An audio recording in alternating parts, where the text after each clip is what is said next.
Selamat siang Indonesia. Saat ini saya sedang berada di Kabupaten Bogor, mengunjungi salah satu gereja, yaitu Gereja Pantekosta di Indonesia. Di tempat ini ya kita baru sampai, ini lagi hujan.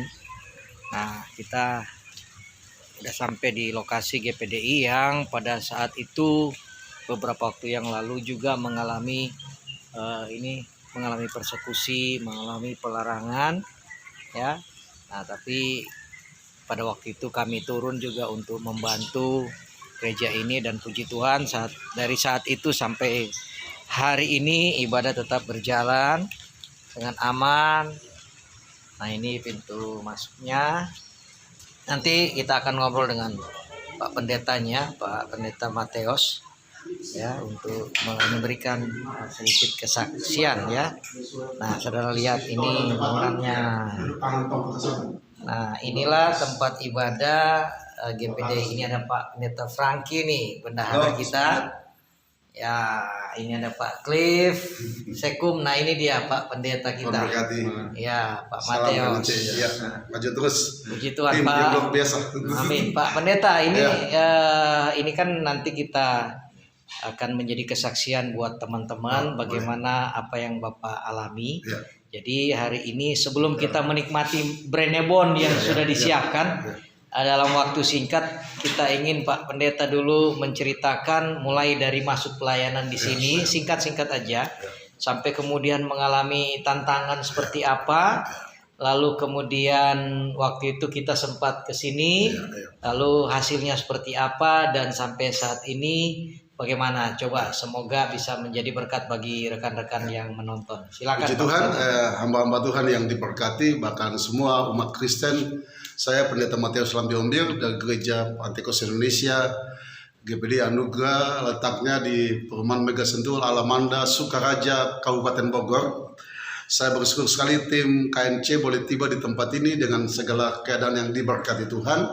Dan saya juga berterima kasih buat Pak Ferdinand dan timnya, yang mana waktu kurang lebih tahun 2018 saya mengalami ancaman, kerusuhan di tempat ini, ancaman untuk dibakar tempat ini, dirobohkan pakai traktor. Jadi kuncinya masyarakat tidak senang, pemerintah juga tidak senang, dan saya pernah disidang di 2018 pas Natal, habis Natal tanggal 12 Januari, lalu saya disidang di Pemda Cibinong untuk sudah tutup lagi kegiatan ibadah ini. Tidak bisa ada kegiatan ibadah karena dihadir oleh semua aparat dari Polsek, Polres, dari Kodim Koramil, FKUB, dari Departemen Agama, Kejaksaan, semua aparat keamanan semua hadir untuk suaranya terbanyak, bahkan banyak KTP masyarakat yang menolak keadaan tempat ibadah ini. Dan mereka kasih kesempatan hanya sampai tanggal 31 Januari 2018. Jadi waktu saya bikin ibadah kegiatan pada tanggal 5 Januari itu 2019, ada sempat mau ada aksi, tapi mereka nggak jadi aksi karena sebelumnya saya bersama dengan Pak Ferdinand sudah menghadap di Pemda kembali di tempat saya sidang itu, dan kita mulai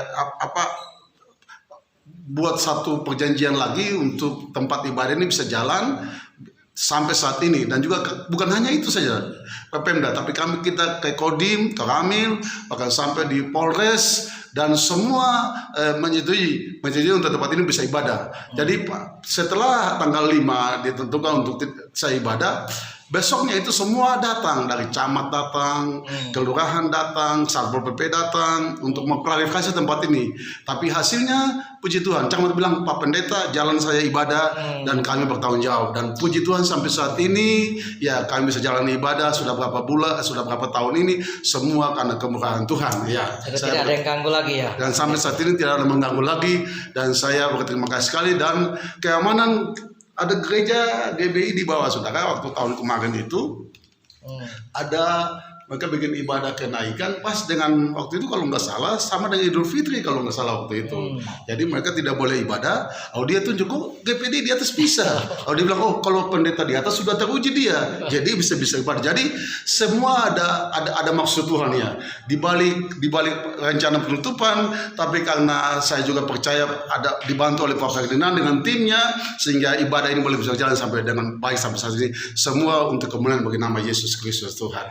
Tuhan Yesus mengangkat sebagai hamba Tuhan. Saya katakan buat saudara yang mendengar berita ini berita baik buat saudara. Tidak ada penutupan gereja bersama dengan Pak Ferdinand. Kita topang dia dalam doa, dia terus bergerak maju, dan di mana dia hadir, gereja terbuka untuk kemuliaan bagi nama Yesus Kristus Tuhan. Haleluya, amin. Tuhan memberkati. Terima kasih Pak Pendeta, ini langsung iklan ya Pak Pendeta. Ini saya meminta Pak Pendeta juga memberikan sepatah dua kata kepada teman-teman mungkin hamba Tuhan, gereja-gereja yang mengalami mungkin hal yang mirip, pelarangan dan sebagainya. Kira-kira apa yang bisa disampaikan kepada teman-teman pendeta, apakah supaya mereka berani dan sebagainya, gimana Pak? Silakan.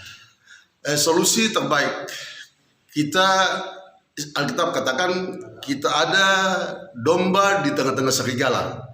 Dan saya percaya aumannya itu luar biasa. Tapi kita harus percaya Yesus Kristus lebih dahsyat. Kita mau maju terus, maju dalam pengertian kita harus cari tahu ada jalur kita supaya gereja bisa terus berjalan. Ada jalur hukum yang kita pakai. Ada di sini ada Pak Ferdinand bersama dengan saya. Saudara percayakan buat Pak Ferdinand. Bersama dengan Pak Ferdinand kita akan maju bersama untuk melihat bahwa Tuhan buka jalan. Rancangan dunia boleh ada, rancangan kuasa kegelapan boleh ada, rancangan pemerintah boleh ada, tapi bersama dengan Yesus, bersama dengan Pak Ferdinand kita akan maju, akan melihat gereja akan terbuka di mana-mana. Karena bagi Tuhan tidak ada yang mustahil. Haleluya. Terima kasih. Terakhir ya. Pendeta, ini masih dalam suasana Paskah. Silakan mengucapkan selamat Paskah. Selamat Paskah buat semua rekan-rekan hamba-hamba Tuhan, buat jemaat Tuhan dimanapun saudara berada. Terima Paskah. Yesus mati, Yesus bangkit, naik ke sorga. Siapkan tempat bagi kita yang percaya. Ayo kita maju untuk melayani Tuhan,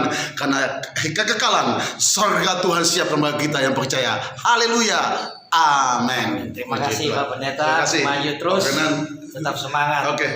Ya, baik Bapak Ibu Saudara, itulah kita dengar kesaksian dari Pak Pendeta Mateus.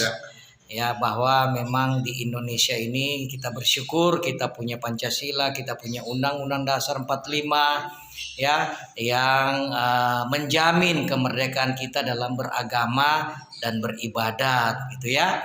Nah, jadi di Indonesia ini tidak boleh ada pelarangan-pelarangan dalam melakukan aktivitas keagamaan, karena itu dijamin oleh negara, oleh konstitusi, oleh undang-undang dasar kita.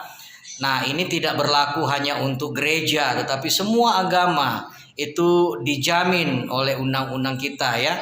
Jadi tidak boleh ada satu agama pun yang mengalami pelarangan di dalam melakukan kegiatan-kegiatan keagamaannya. Nah, tadi sudah disampaikan oleh Pak Pendeta Mateus, kalau Bapak Ibu Saudara punya masalah yang sama, ada terjadi pelarangan, ya, ada terjadi kesulitan dalam hal melakukan praktek-praktek keagamaan saudara, baik agama Kristen dan agama manapun, maka saudara bisa menuliskan di kolom chat di dalam channel YouTube ini, sehingga kami akan selalu siap untuk mendampingi supaya setiap umat beragama di Indonesia bisa memperoleh jaminan kemerdekaan beragama dan beribadat.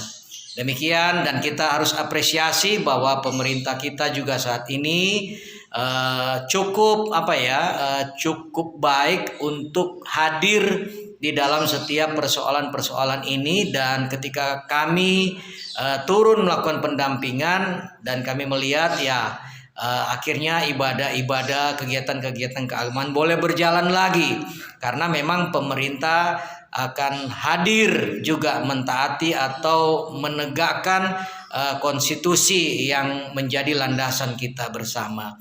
Terima kasih. Salam Indonesia, Indonesia Jaya. Selamat siang.